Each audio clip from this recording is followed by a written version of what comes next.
भक्तों, आज हम आपको एक बेहद अनमोल जानकारी देने जा रहे हैं। 29 जनवरी गुरुवार को पड़ने वाली जया एकादशी के शुभ अवसर पर यदि आप ये एक चीज खा लेते हैं तो आपके जीवन से गरीबी हमेशा के लिए समाप्त। भक्तों, आने वाली 29 जनवरी जया एकादशी के खास दिन पर जिन लोगों के घर में बनाई खाई जाती है, ये 3 चीजें उनके घर में पूरे साल होती हैं। धन दौलत की वर्षा। जी हाँ भक्तों, 29 जनवरी 2026 को पड़ने वाली जया एकादशी जो के दौरान पड़ने वाली सबसे बड़ी एकादशी है। ये एकादशी बहुत ही शक्तिशाली और चमत्कारी एकादशी है, क्योंकि ये माघ के महीने में पड़ी है और भगवान विष्णु का दिन चल रहा है, इसलिए इसका महत्व और भी अधिक बढ़ गया है। महिलाएं जया एकादशी का व्रत अपनी इच्छा पूर्ति तथा घर में सुख समृद्धि के लिए रखती हैं। वैसे तो ये व्रत पूरी पवित्रता के साथ रहकर रखा जाता है, मगर आपको जया एकादशी के दिन एक चीज जरूर ही खा लेना है। इससे आपकी धन दौलत में वृद्धि तो होगी ही होगी, साथ में आपके घर में धन दौलत की वर्षा होगी। इसीलिए भक्तों, आप अपने फायदे के लिए इस वीडियो को पूरा ही देखें, आधा अधूरा ना देखें। कई लोग होते हैं जो वीडियो को बीच बीच से देखते हैं, काट काट कर देखते हैं, और फिर ऐसे व्यक्ति को जीवन में कभी सफलता हासिल भी नहीं हो सकती। इसलिए वीडियो को आधा अधूरा छोड़कर ना जाए, आप वीडियो को पूरा ही देखा करें, क्योंकि भक्तों, पूरे के पूरे 145 वर्षों के बाद दुर्लभ संयोग में पड़ने जा रही है। और पूज्य गुरु जी ने कहा है कि 29 जनवरी जया एकादशी के दिन भले ही कुछ मत खाना, लेकिन ये एक चीज जरूर खा लेना। भगवान विष्णु जी और माता लक्ष्मी जी के आशीर्वाद से आपके घर में इतना पैसा आएगा कि संभाल नहीं पाओगे। साथ ही भक्तों, हम आपको ये भी बताएंगे कि कुछ भी हो जाए, लेकिन 29 जनवरी जया एकादशी पर ऐसा भोजन घर में भूलकर भी मत बनाना और ना ही उसे खाना, पूरा घर परिवार बर्बाद हो जाएगा। साथ ही भक्तों, इस वीडियो में जानिए 29 जनवरी जया एकादशी पर ऐसा क्या खाना चाहिए जिससे कि आपके जीवन में भगवान विष्णु की कृपा प्राप्त हो।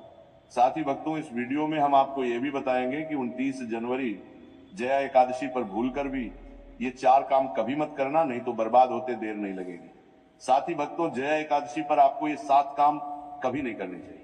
जो भी माताएं बहनें जया एकादशी के दिन इन 7 कामों को करती हैं तो उसकी जिंदगी बर्बाद हो जाती है, उसके घर में कंगाली छा जाती है। और जिस घर में भी ये 7 कार्य होते हैं, माता लक्ष्मी ऐसे घर से हमेशा के लिए चली जाती है। भक्तों, साथ में हम आपको ये भी बताएंगे कि 29 जनवरी जया एकादशी के दिन अगर आप इन चीजों का दान कर देते हो तो आपके घर में कभी धन की कमी नहीं होगी, हमेशा ही रुपया पैसा आपके घर में आएगा। तो भक्तों, हम आपको ऐसी ज्ञानवर्धक जानकारी बताने का आपसे कोई पैसा नहीं लेते, बिल्कुल फ्री में जानकारी उपलब्ध कराते हैं। इसीलिए आप वीडियो को पूरा ही देखें, आधा अधूरा ना देखें। कई लोग होते हैं जो वीडियो को काट काट कर देखते हैं, बीच बीच से देखते हैं, और फिर ऐसे व्यक्ति को जीवन में कभी सफलता हासिल भी नहीं हो सकती। इसलिए वीडियो को आधा अधूरा छोड़कर ना जाए, आप वीडियो को पूरा ही देखा करें।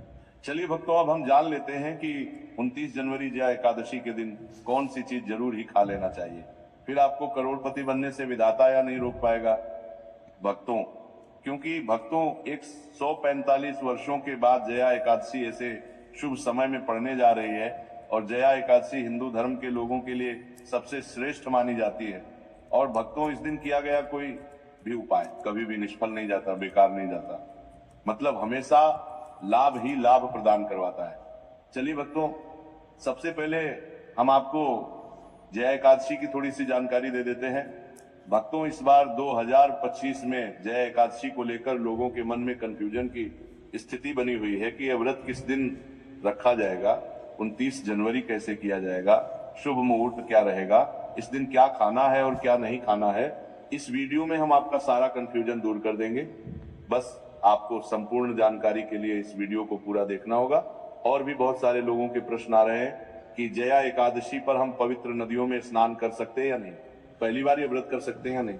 इन सभी प्रश्नों के उत्तर आज हम इस वीडियो में जानेंगे, और ये भी बताएंगे कि वो कौन सी चीज है जो हमें 29 जनवरी जया एकादशी के दिन जरूर ही खा लेनी चाहिए। अगर आप ये चीज खा लेते हो तो आपको धनवान बनने से विधाता भी रोक नहीं पाएंगे। साथ ही भक्तों, जया एकादशी है और जया एकादशी की रात तुलसी में एक चीज जरूर बांध देना चाहिए। अगर आप जया एकादशी के दिन तुलसी में एक खास चीज बांध देते हो तो माता लक्ष्मी जी की कृपा से आपके जीवन में जो गरीबी है वह सब दूर हो जाएगी। भक्तों, इसलिए वीडियो को पूरा ही देखें, आधा अधूरा ना देखें। चलिए जान लेते हैं भक्तों, प्रत्येक वर्ष माघ मास के शुक्ल पक्ष की एकादशी तिथि को जया एकादशी का पावन पर्व मनाया जाता है। वर्ष 2026 में यह पर्व 29 जनवरी गुरुवार को मनाया जाएगा। इस दिन श्रद्धालु पवित्र नदियों में स्नान करते हैं और दान पुण्य आदि करते हैं। जया एकादशी के दिन संगम में स्नान और दान करने का विशेष महत्व होता है। इस एकादशी में दान करने का विशेष फल प्राप्त होता है, जिससे भगवान विष्णु की कृपा प्राप्त होती है। इस साल एकादशी के दौरान इस दिन का महत्व और भी बढ़ गया है, क्योंकि ऐसा शुभ दिन जया एकादशी के दिन पड़ रहा है। धार्मिक परंपरा के अनुसार यह व्रती को पापों से मुक्ति, सुख, शांति और भूत प्रेत या पिशाच योनि से मुक्ति दिलाता है। इस दिन विष्णु पूजा, व्रत, फलाहार, रात में जागरण, अन्नदान और एकादशी के नियमों का पालन करना शामिल है। भक्तों, चलिए सबसे पहले हम आपको बता देते हैं कि जया एकादशी की सही डेट टाइम क्या है। फिर हम आपको बारी बारी से सभी जानकारी बताते हुए चलेंगे और ये भी बताएंगे कि वो कौन सी चीज है जो हमें जया एकादशी के दिन जरूर ही खा लेनी चाहिए। और भक्तों, साथ में हम आपको बताएंगे कि जया एकादशी दिन एक चीज भूलकर भी नहीं खानी चाहिए। अगर आप ये 7 से लादा करपात चीज जया एकादशी के दिन भूलकर भी खा लेते हो तो आपके घर के लिए ठीक नहीं है, कुछ भी हो सकता है। तो ऐसा गलत काम भूलकर भी मत करना और अनर्थ होने से पहले वीडियो को आप पूरा जरूर देख कर जाना। बहुत ही खास और ज्ञानवर्धक वीडियो है। तो चलिए भक्तों, जानते हैं जय एकादशी की सही डेट, टाइम और शुभ मुहूर्त के बारे में। लेकिन भक्तों, उससे पहले आपसे हाथ जोड़कर एक रिक्वेस्ट करते हैं कि अगर आप इस चैनल पर नए हैं तो चैनल को सब्सक्राइब करके वीडियो को एक लाइक जरूर करें। भक्तों, चलिए जान लेते हैं कि 2026 में जया एकादशी की सही डेट, टाइम क्या है। चलिए जान लेते हैं। हिंदू पंचांग के अनुसार साल 2026 की जया एकादशी 29 जनवरी को मनाई जाएगी। वैदिक पंचांग के अनुसार इस साल माह की जया एकादशी तिथि की शुरुआत 28 जनवरी 2026 की शाम 4:35 पर होगी और इस तिथि का समापन 29 जनवरी 2026 की दोपहर 1:55 पर होगी। ऐसे में उदया तिथि को देखते हुए जया एकादशी 29 जनवरी गुरुवार को मनाई जाएगी और जया एकादशी का व्रत और पूजा 29 जनवरी को ही होगी। जया एकादशी के दिन ब्रह्म मुहूर्त में स्नान और दान करना अत्यंत शुभ माना जाता है। इस दिन गंगा, यमुना और सरस्वती नदी के संगम में देवताओं का वास होता है, इसलिए जया एकादशी पर इन पवित्र नदियों के जल से स्नान किया जाता है। इस दिन जरूरतमंदों को दान करने से व्यक्ति को शुभ फलों की प्राप्ति होती है, साथ ही भगवान विष्णु की कृपा भी होती है। भक्तों, वीडियो में आगे की जानकारी बताने से पहले अभी तक कमेंट बॉक्स में जय माता लक्ष्मी नहीं लिखे हैं तो जय माता लक्ष्मी जरूर लिखना। जब आप हमारे कमेंट बॉक्स में जय माता लक्ष्मी लिखते हैं तो हमें काफी अच्छा लगता है और आप हमारी वीडियो को लाइक करते हैं तो हमारा मनोबल बढ़ता है, जिससे कि अच्छी अच्छी जानकारी होती है आप सभी लोगों के लिए लेकर के आते हैं। चलिए भक्तों, अब हम आपका ज्यादा समय बर्बाद ना करते हुए जान लेते हैं कि जया एकादशी के दिन किन चीजों का दान जरूर करना चाहिए, क्योंकि जया एकादशी के दिन किया जाने वाला दान से भी बड़ा दान माना जाता है। चलिए भक्तों, अब हम जान लेते हैं कि जया एकादशी के दिन किन चीजों का दान हमें जरूर करना चाहिए। तो भक्तों, पहली चीज है चावल का दान। धार्मिक मान्यता के अनुसार जया एकादशी के दिन चावल का दान विशेष रूप से शुभ माना जाता है। चावल अन्न का रूप होता है और ये मान्यता है कि चावल का दान करने से घर में समृद्धि आती है और जो व्यक्ति दान करता है वो अपने जीवन में धन की कमी से मुक्त हो जाता है। इसके अलावा चावल का दान करने से पुण्य की प्राप्ति होती है और ये पापों का नाश करने में भी सहायक माना जाता है। धार्मिक दृष्टि से चावल का दान एक प्रकार से ईश्वर की सेवा करना है और ये व्यक्ति के जीवन में सकारात्मक बदलाव लाके बाकी मिलाकर के उसका दिखाता है। एक दान करने से की तरफ से आरात्मक बदलाव सकता है। चावल का दान विशेष रूप से उन लोगों को करना चाहिए जो अन्न की कमी महसूस करते हैं। भक्तों, दूसरी चीज है सफेद तिल का दान। जया एकादशी के दिन सफेद तिल का दान करना भी एक महत्वपूर्ण धार्मिक कार्य माना जाता है। तिल का दान करना एक बहुत पुरानी परंपरा है और विशेष रूप से यह दिन तिल दान के लिए उपयुक्त माना जाता है। सफेद तिल का दान करने से व्यक्ति को भगवान विष्णु की कृपा प्राप्त होती है। ऐसा कहा जाता है कि भगवान विष्णु सफेद तिल से प्रसन्न होते हैं और जो लोग तिल का दान करते हैं उनके जीवन में भगवान की कृपा बनी रहती है। सफेद तिल को दान करने से शारीरिक और मानसिक रूप से भी शांति मिलती है। साथ ही ये पापों के नाश और पुण्य की प्राप्ति में सहायक होता है। तिल के दान से विशेष रूप से जीवन में सुख, शांति, समृद्धि और आंतरिक संतोष की भावना उत्पन्न होती है। इसके अलावा तिल का दान किसी अन्य व्यक्ति को भी स्वास्थ्य, लाभ और समृद्धि की दिशा में मदद करता है। भक्तों, तीसरी चीज है आंवला का दान। आंवला एक ऐसा फल है जिसे आयुर्वेद में विशेष महत्व दिया जाता है। मुझे एडिटिंग तो नहीं आती, तो फिर यूट्यूबर बनने का क्योंकि आंवला स्वास्थ्य के लिए बेहद लाभकारी होता है। जया एकादशी के दिन आंवला दान करना विशेष रूप से शुभ माना जाता है। इसके बारे में धार्मिक मान्यता है कि अगर किसी को पैसों जब सेवा से निवृत्त हो, आर्थिक समस्याएं चल रही हो, तो आंवला दान करने से इन समस्याओं से मुक्ति मिल सकती है। आंवला दान करने से व्यक्ति के जीवन में भगवान विष्णु की कृपा बरसती है और आर्थिक संकट दूर हो जाते हैं। इसके अलावा आर्थिक मला स्वास्थ्य के लिए भी बहुत लाभकारी होता है और इसका सेवन शरीर को ताजगी और ऊर्जा प्रदान करता है। इस दिन आंवला दान करने से पुण्य की प्राप्ति होती है और व्यक्ति को सुखी और समृद्ध जीवन जीने की दिशा में मदद मिलती है। भक्तों, चौथी चीज है सरसों के तेल का दान। जय एकादशी के दिन सरसों के तेल का दान भी एक महत्वपूर्ण कार्य माना जाता है। इसे विशेष रूप से पितरों की कृपा प्राप्त करने और क्षण दोष से मुक्ति पाने के लिए किया जाता है। धार्मिक मान्यता के अनुसार सरसों के तेल का दान करने से पितरों की आत्मा को शांति मिलती है और परिवार में सुख समृद्धि का वास होता है। इसके अलावा क्षण दोष के प्रभाव से भी राहत मिलती है। ये माना जाता है कि यदि किसी व्यक्ति के जीवन में शनि का दोष है तो सरसों के तेल का दान करने से शनि की प्रतिकूल प्रभावों से मुक्ति मिलती है और जीवन में सकारात्मक बदलाव आता है। इसके साथ ही सरसों के तेल का दान करने से व्यक्ति के जीवन में सुख, शांति और समृद्धि का वास होता है। सरसों के तेल का दान विशेष रूप से उन लोगों के लिए लाभकारी होता है जिनकी कुंडली में शनि ग्रह का प्रकोप हो। इस दान से शनि के प्रभाव को शांति मिलती है और जीवन में बाधाओं का नाश होता है। भक्तों, जया एकादशी के दिन धार्मिक दृष्टि से मांसाहार का सेवन न केवल शारीरिक दृष्टि से आपत्तिजनक माना जाता है, बल्कि ये आपके आध्यात्मिक उन्नति में भी रुकावट डालता है। मांसाहार से शरीर में तामसिक गुण बढ़ते हैं जो मानसिक शांति और संतुलन को प्रभावित करते हैं।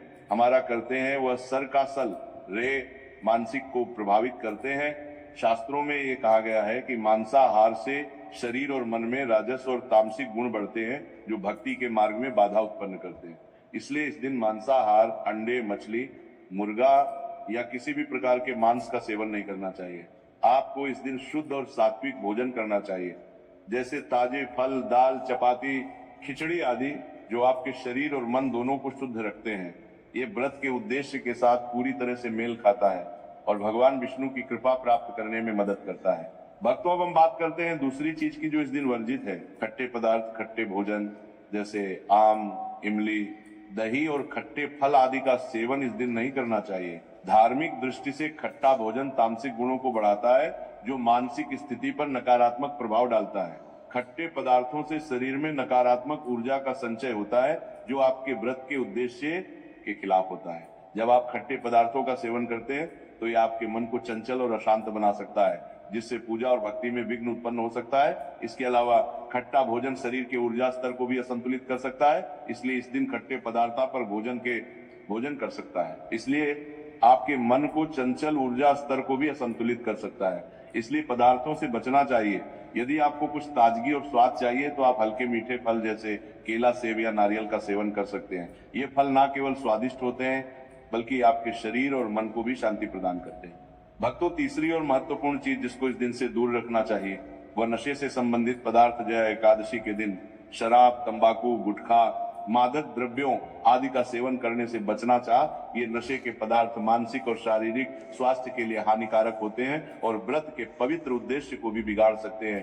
धार्मिक दृष्टि से नशे के पदार्थों से शरीर और मन में अशुद्धि करते रहेगा और बढ़ता परिवार्थी आदि का सेवन करना चाहिए। आदि का सेवन करने से बचना चाहिए और बढ़ता परिवार्थी आदि का सेवन करने से बचना आती है जो आपके व्रत और भक्ति की शक्ति को नष्ट कर सकती है। हमारे शास्त्रों में यह स्पष्ट रूप से कहा गया है कि नशे का सेवन करने से भक्ति की शुद्धता और निष्कलंक होता प्रभावित होती है। नशे के कारण मानसिक स्थिति विकृत हो सकती है, जिससे आपकी पूजा और व्रत का प्रभाव कम हो जाता है। इसलिए इस दिन किसी भी प्रकार के नशे से बचना चाहिए ताकि आपकी भक्ति शुद्ध और निष्कलंक रहे।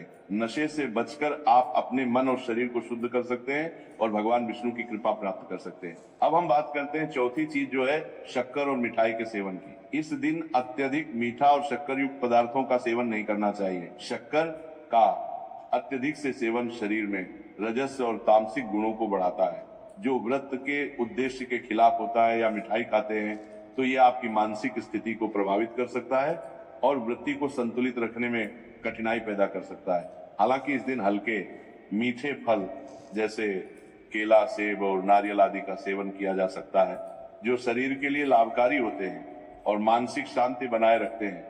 लेकिन अत्यधिक शक्कर और मिठाई का सेवन करने से बचना चाहिए, क्योंकि यह व्रत के उद्देश्य से मेल नहीं खाता। मीठे पदार्थों के बजाय ताजे फल और हल्का सात्विक भोजन खाकर आप अपनी भक्ति को शुद्ध और स्थिर रख सकते हैं। भक्तों, पांचवा और अंतिम आठवां के बजाय के बाद पर बीच 8 के पांचवा के पात्र पर देश से पांचवा के पात्र पर बत्ती है। बत्ती के महत्वपूर्ण चीज है प्याज और लहसुन का सेवन। जया एकादशी के दिन प्याज और लहसुन का सेवन नहीं करना चाहिए। शास्त्रों में इन्हें तामसिक गुणों से भरपूर माना गया है, जो आपके मानसिक संतुलन को प्रभावित कर सकते हैं। प्याज और लहसुन का सेवन करने से व्यक्ति के आहार में असंतुलन आता है और भक्ति में विघ्न उत्पन्न हो सकता है। प्याज और लहसुन के सेवन से मन अशांत हो सकता है और व्यक्ति की मानसिक स्थिति विकृत हो सकती है। इसीलिए इस दिन इन दोनों का सेवन ना करना ही उचित होता है। भक्तों, आगे की जानकारी बताने से पहले आपसे एक रिक्वेस्ट करते हैं कि अगर आप इस चैनल पर नए हैं तो चैनल को सब्सक्राइब करके वीडियो को एक लाइक जरूर करें। साथ ही आप अपनी राशि को कमेंट बॉक्स में जरूर डाल दें, क्योंकि हम राशि से जुड़ा भाग्य भी बताते हैं और भाग्य में चल रही परेशानियों को तत्काल दूर करने के लिए आसान से आसान उपाय भी बताते हैं। इसलिए आप अपनी राशि कमेंट बॉक्स में जरूर डाल दें। चलिए भक्तों, अब हम जान लेते हैं कि 29 जनवरी जया एकादशी के दिन भगवान विष्णु को प्रसन्न करने के लिए तुलसी के पौधे में कौन सी चीज जरूर बांध देना चाहिए। व्यक्ति का भाग्य चमक जाता है। जया एकादशी के दिन तुलसी के पौधे की पूजा का विशेष महत्व है। इस दिन पूजा करते समय सबसे पहले व्यक्ति को सुबह स्नान आदि से निवृत्त होकर शुद्ध अवस्था में तुलसी के पौधे के पास जाना चाहिए। इसके बाद तुलसी के पौधे को गंगा जल से स्नान कराना चाहिए। गंगा जल का छिड़काव करने से तुलसी के पौधे की पवित्रता और भी बढ़ जाती है और वातावरण में एक शुद्धता का संचार होता है। इसके बाद तुलसी के पौधे पर हल्दी, रोली और चंदन लगाना चाहिए। भक्तों, जया एकादशी के दिन तुलसी के पौधे पर कलावा या मौली धागा बांधने की परंपरा है। कलावा बांधने से भगवान विष्णु और माता लक्ष्मी की कृपा पर प्राप्त होती है। ये परंपरा विशेष रूप से घर के सभी सदस्यों के लिए खुशहाली, अच्छे स्वास्थ्य और समृद्धि की प्राप्ति का संकेत मानी जाती है। कलावा बांधने से परिवार में सुख, शांति और समृद्धि का वास होता है और ये पूरे परिवार के लिए एक सुरक्षा कवच के रूप में कार्य करता है। कलावा को बांधते समय व्यक्ति को विशेष ध्यान रखना चाहिए कि वह इसे श्रद्धा और विश्वास के साथ बांधे। इससे घर में नकारात्मक ऊर्जा का प्रवेश नहीं होता और सकारात्मक ऊर्जा का संचार होता है। साथ ही यह व्यक्ति के जीवन में एक नई ऊर्जा का संचार करता है, जो उसके कार्यों में सफलता और समृद्धि लाती है। भक्तों, जया एकादशी के दिन तुलसी के पास मीठे भोग जैसे गुड़, तिल और फलों का प्रसाद अर्पित करना चाहिए। ये भगवान विष्णु के प्रति श्रद्धा का प्रतीक माना जाता है। गुड़ और तिल का विशेष महत्व है, क्योंकि यह भगवान विष्णु के प्रिय पदार्थ है। गुड़ का सेवन शरीर के लिए फायदेमंद होता है और तिल के साथ इसे अर्पित करने से विशेष पुण्य की प्राप्ति होती है। गुड़, तिल और फल अर्पित करने से घर में समृद्धि और धन की वृद्धि होती है। ये मान्यता है कि इस दिन भगवान विष्णु को ये भोग अर्पित करने से उनके आशीर्वाद से व्यक्ति के जीवन में दरिद्रता और परेशानी दूर होती है और खुशहाली का वास होता है। तो भक्तों, ये थे पूज्य गुरु जी द्वारा बताए गए कुछ बहुत ही खास उपाय। अगर आपको जानकारी अच्छी लगी हो तो वीडियो लाइक करिएगा। मिलते हैं फिर एक नए वीडियो के साथ। श्री शिवाय नमः।